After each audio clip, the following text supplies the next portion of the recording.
Hi, my name's Eric, and I'll be reading you selections from the e-edition of today's New Bedford Standard Times, dated today, Tuesday, September 30th of 2025, last day of September. Hope you had a good one.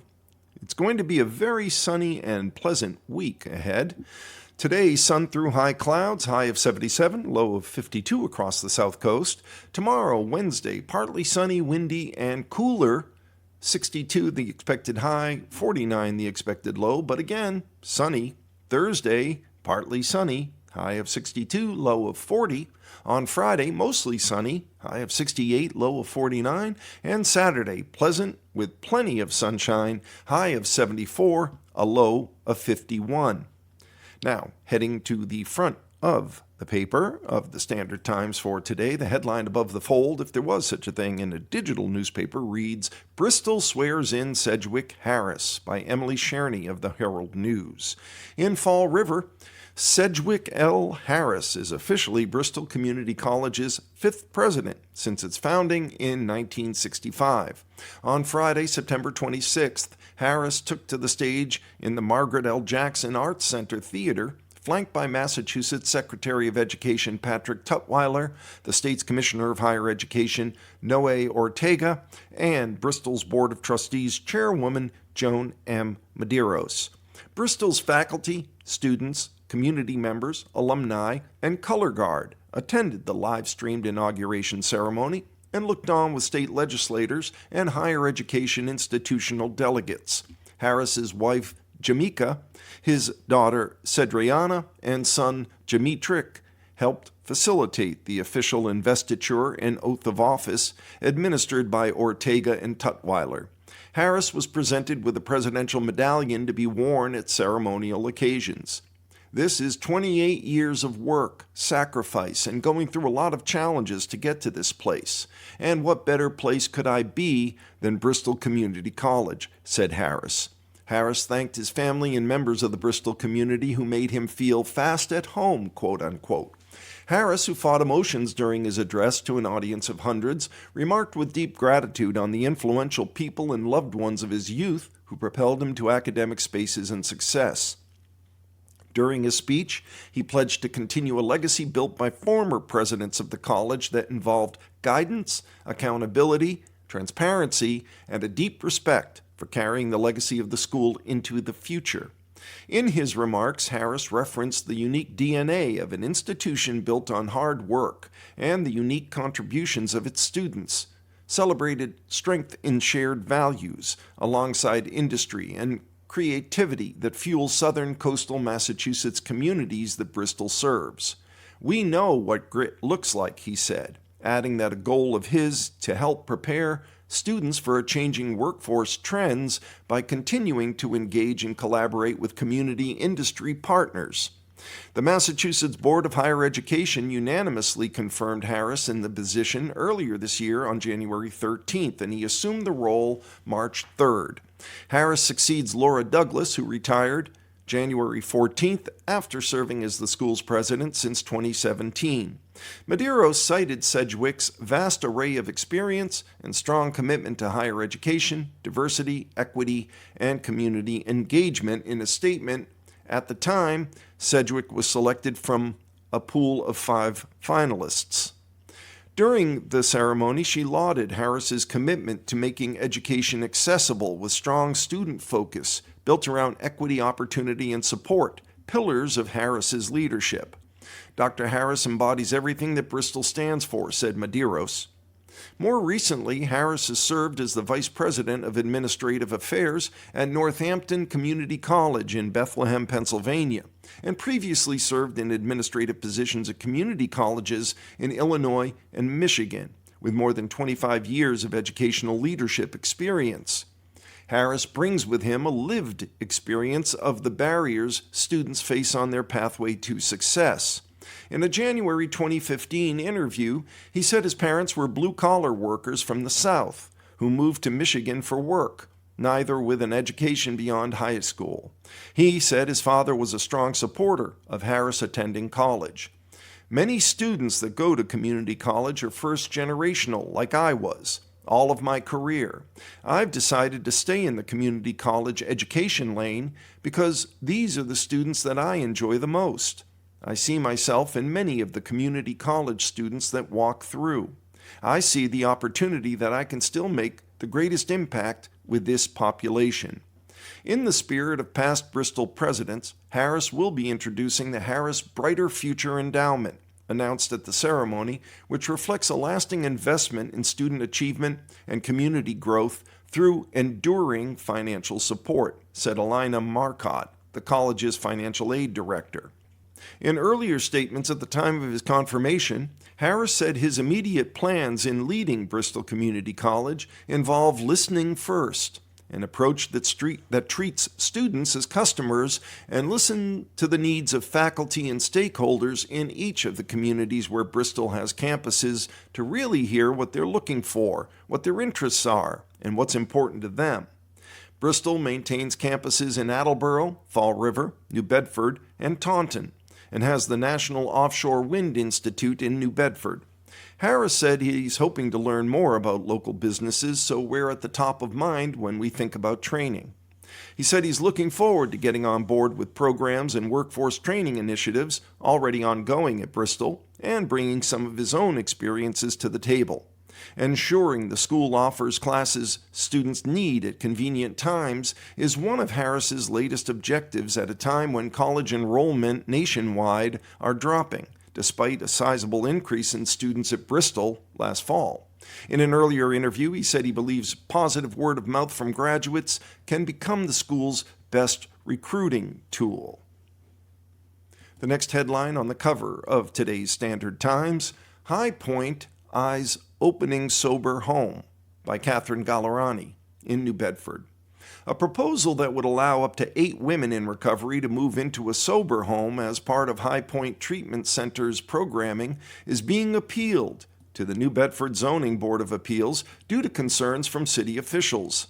Dan Mumbauer, president and CEO of Southeast Massachusetts Council on Advocacy known as SEMCOA, and High Point, both nonprofits in New Bedford, has proposed operating a substance-free lodging house, which would provide permanent housing for 8 women in recovery and with disabilities at 105 South Street.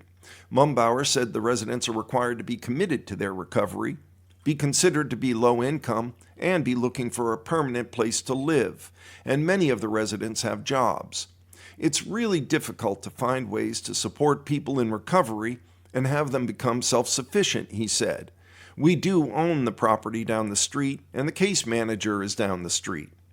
Zoning board members expressed concerns about the number of women who should live at the house.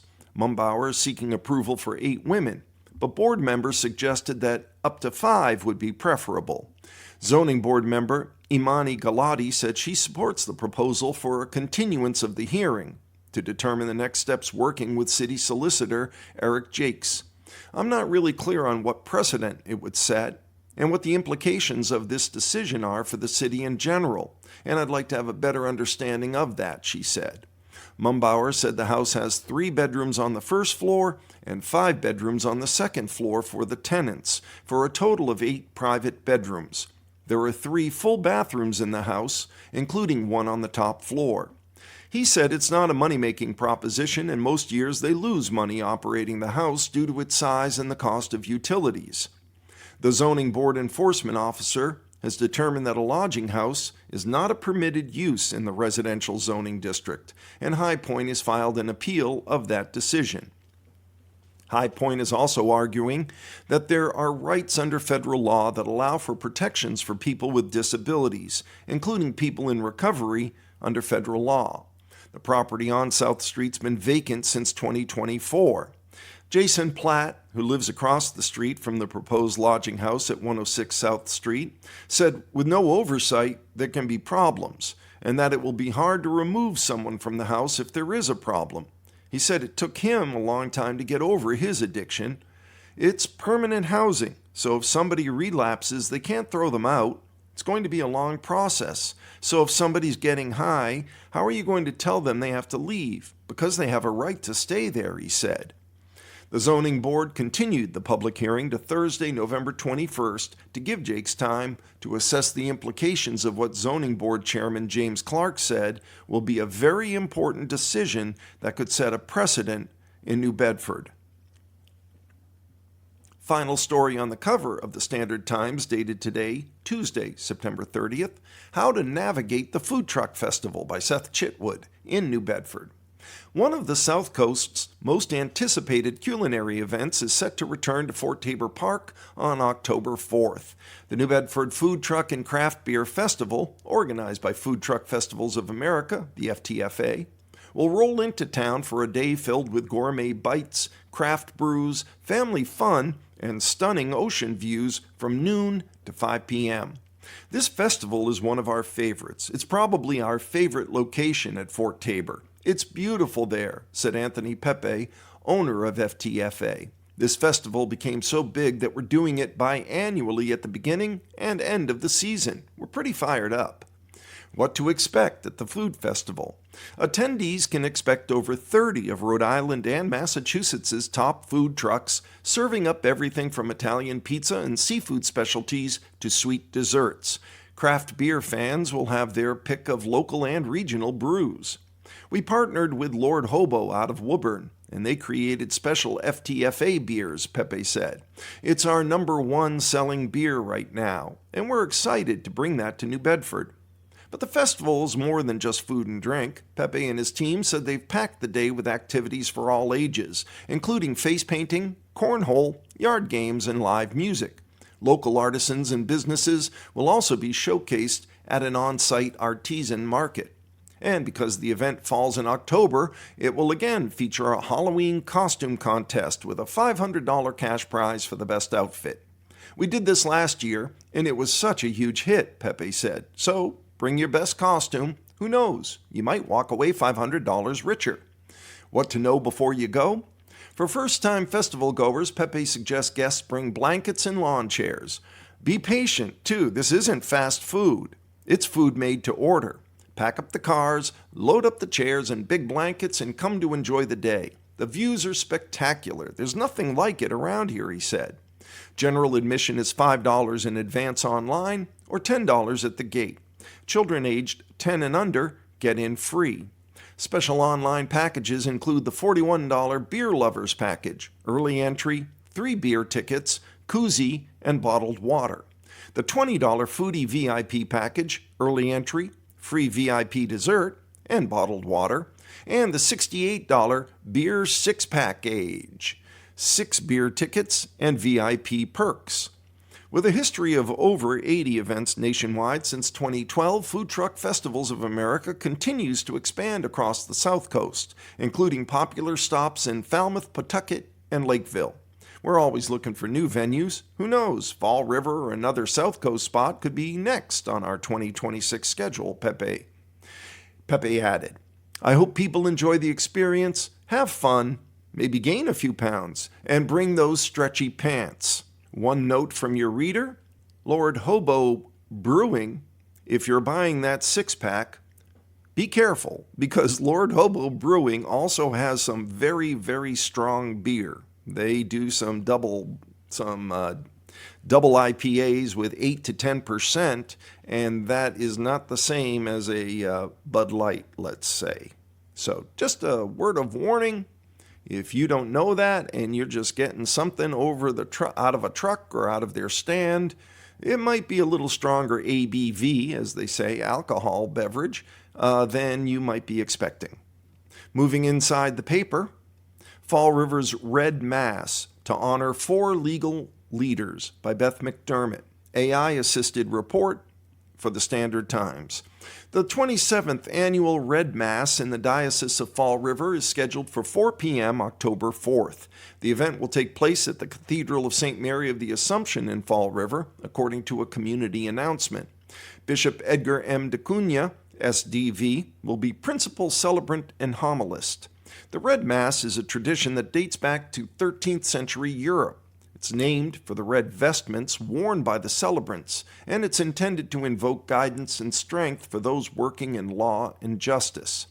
Judges, attorneys, court personnel, and others in the justice system from southeastern Massachusetts, Cape Cod, and the islands are invited to attend.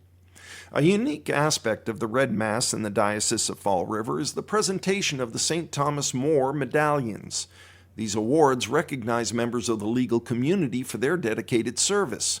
This year, the recipients include Judge Catherine A. Field, First Justice of the Bristol County Probate and Family Court; Stephen W. Marshallek, Chief of the Southeastern Division of the Massachusetts Attorney General's Office; Donald J. Chaussee, Jr., Chief Probation Officer of the Bristol County 3rd District Court in New Bedford; and Judge Richard T. Moses, retired from the Bristol County Superior Court. The awardees were nominated by the Red Mass Planning Committee, led by New Bedford attorney Michael J. Harrington. The Red Mass is open to the public. A reception and dinner will follow the Mass, but tickets are required for the reception. For more information about the Red Mass and the reception, you can contact Red Mass Committee Chairman Attorney Michael J. Harrington at 508-994-5900 or by email at harringtonpc@aol.com. That's 508-994-5900 or email at harringtonpc@aol.com. The story was created by reporter Beth McDermott with the assistance of artificial intelligence, or AI. Journalists were involved in every step of the information gathering, the review, editing, and the publishing process. Now is a good time to remind you that if you miss any of the information that we share in our readings, you can always go to audiblelocalledger.org and click on the Listen tab. We have 150 of our readings that are kept up there in chronological order, so you can find anything you might have missed. We also keep a wide variety of periodicals and literature up there for your listening pleasure. They stay up there in perpetuity, and we keep shopping circulars for what's on sale at the supermarket there, so you know what's on sale. We also have our radio plays there under the Ledger Actors Workshop, and this month's is a doozy, War of the Worlds. It's great for October leading into Halloween. We think you'll enjoy it. A little bit of sci-fi. And our cast was excellent with tremendous sound effects. Hope you enjoy it. Here's 6 local spots serving some tasty autumn beers and ciders. Speaking of Lord Hobo and some of their high alcoholic content beers, more on beer by Seth Chetwood. New Bedford. As the crisp air settles in and the leaves start their colorful transformation, it's the perfect time to explore the rich, comforting flavors of fall beers in New Bedford. With several pubs, breweries, and restaurants at your fingertips, there are a few spots serving up that taste of autumn. Whether you're a cider lover, a Marzen devotee, or a fan of creative craft ales, here are 6 brews you should seek. Boo Beer by Buzzards Bay Brewing. Embrace spooky season with Buzzards Bay Brewing's Boo Beer. This deep American brown ale pours a hauntingly dark hue and sneaks bold flavors into your glass. With rich malty notes and just the right body, it's a treat for those who like their fall ales a bit mysterious. Cider Donut from Down East Cider House. The Poor Farm Tavern is pouring Down East Cider House's Cider Donut, a herbed spiced cider loaded with cinnamon, brown sugar, and vanilla. With the taste of fresh-pressed apples as its backbone, this cider captures the essence of autumn orchard visits and the delightful decadence of cider donuts.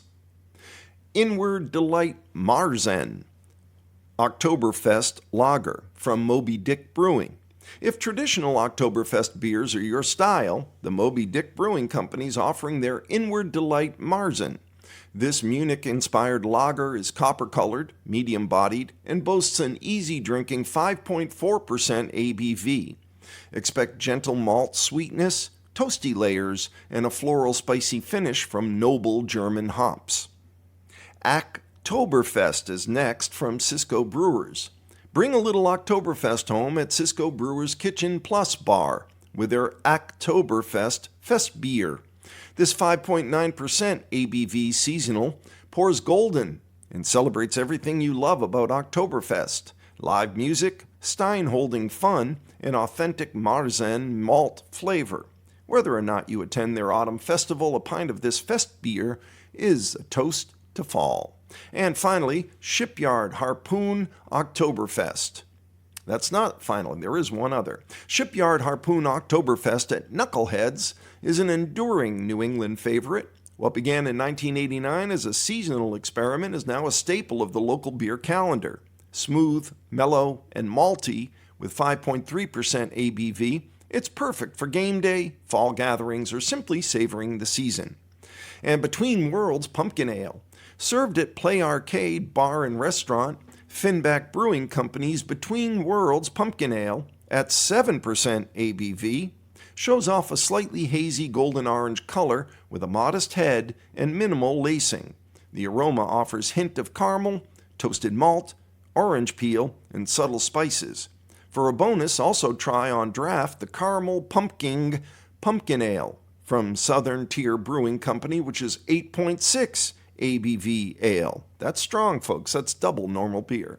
That has an aroma of spiced pumpkin pie as it unites with the sweet enchantment of caramel in each sip.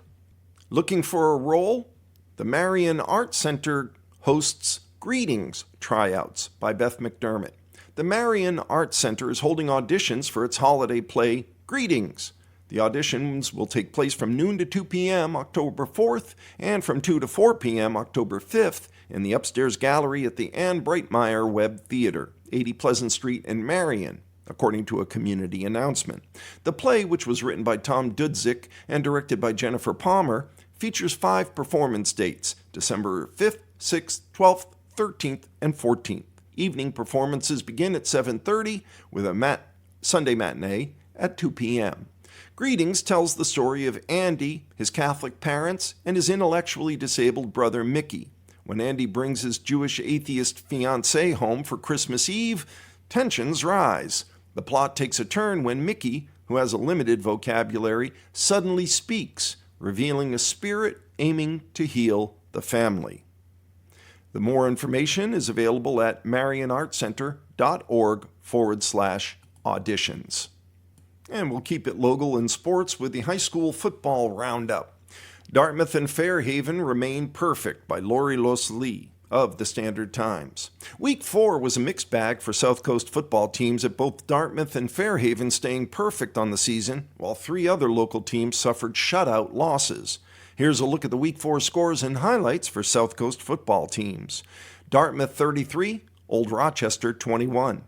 Aidan Gendron had a hand in 4 of Dartmouth's 6 touchdowns, rushing for 1 and throwing for another 3. He connected with Brady Boparland, 52 yards, and Chase Afonso, who had 15 and 13 yards on scoring strikes.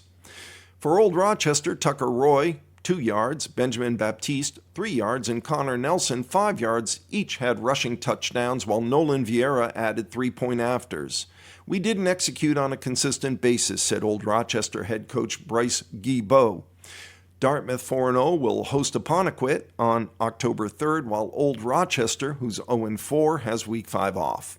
It was Fairhaven 42, GNB Votech 7. The undefeated Blue Devils jumped out to a 42-0 lead after the first quarter and then cruised to their 4th win of the season. It was Norwell 50, Apponequet 13. The winless Lakers hung with Norwell, who's 3-1, early on and were tied at 7 entering the second quarter.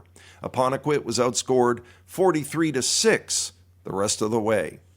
It was Weymouth 34, New Bedford 0. The winless Whalers, who are 0-3, were shut out for the second straight week, losing to the undefeated Wildcats of Weymouth 4-0. They have their home opener on Friday, October 3rd, against Quincy. And it was South Shore Votech 35, Old Colony 0.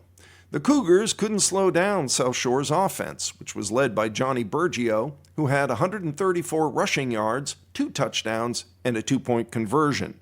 Old Colony, which is 1-2, visits Southeastern on October 3rd. If you're an Amazon Prime member, this relates to you. Amazon's Prime sharing program is set to end October 1st. That's tomorrow. How to sign up for Amazon Family. This is reported by Celine Martin of USA Today. Visit your Amazon Prime membership. Find the Share Your Prime Benefits section. Select Manage Your Amazon Family, and then send invitations to Amazon Family members. Amazon's officially ending a 16-year-old program that allowed members to share free shipping benefits. The company quietly announced the discontinuation of the Prime Invitee program on its customer service site in early September. The program's ending on October 1st, at which point Prime invitees will lose access to Prime delivery, according to the company. The Prime Invitee program was launched in 2009 and allowed customers to share Prime benefits with anyone, regardless of primary address.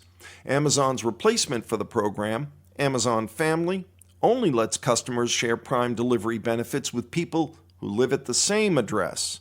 But Amazon said while the ability to share delivery perks with anyone is being taken away, customers will be able to share more than before with Amazon Family.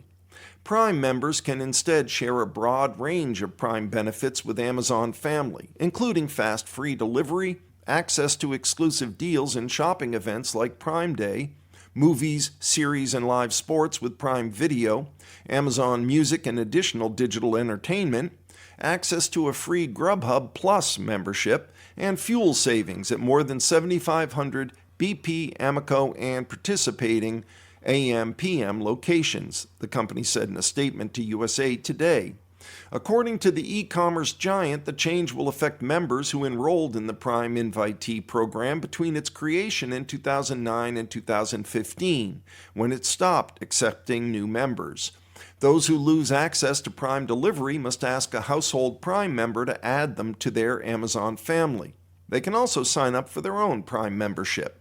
Amazon said it will offer those affected by the Prime Invitees program's cancellation a limited-time Prime deal.